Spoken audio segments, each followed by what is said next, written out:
আসসালামু আলাইকুম প্রিয় ভাই ও বোনেরা। প্রচণ্ড শীতের এই সময়ে অনেকের মনে একটি প্রশ্ন আসে, স্ত্রীর সাথে সহবাসের পর ফরজ গোসল কি শীতের কারণে মাফ হয়ে যায়? আজকের ভিডিওতে আমরা পুরানো হাদিসের আলোকে বিষয়টি পরিষ্কারভাবে জানাবো, তাই ভিডিওটি না টেনে সবাইকে সম্পূর্ণ দেখার অনুরোধ রইল।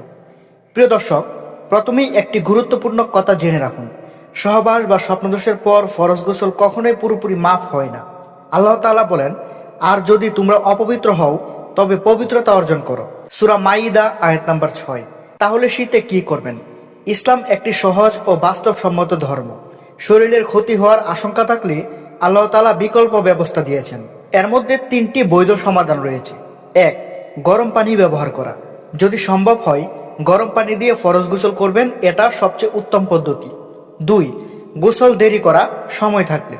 যদি এখনই গোসল করলে অসুস্থ হওয়ার আশঙ্কা থাকে এবং নামাজের সময় বাকি থাকে, তাহলে গরম হওয়ার অপেক্ষা করা জায়েজ। 3. তায়াম্মুম করা খুবই গুরুত্বপূর্ণ। যদি প্রচন্ড ঠান্ডা, গরম পানি নেই, গোসল করলে অসুস্থ বা মারাত্মক ক্ষতি হওয়ার আশঙ্কা থাকে, তাহলে তায়াম্মুম করা জায়েজ।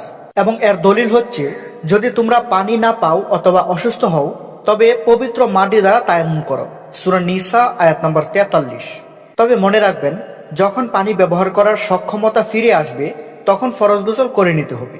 অনেকে মনে করেন শীতের কারণে গোসল একেবারেই লাগবে না। এটি ভুল ধারণা। ইসলাম কখনো ফরজ বাতিল করে না, বরং বিকল্প পথ দেখায়। তো সংক্ষিপ্ত সমাধান হচ্ছে, ফরজ গোসল মাফ নয়। শীতে গরম পানি ব্যবহার করবেন, ক্ষতির আশঙ্কা থাকলে তায়াম্মুম করবেন, সুযোগ পেলেই পরে গোসল করবেন। ইসলাম আমাদের কষ্ট দিতে আসেনি, বরং সহজ করে দিয়েছে।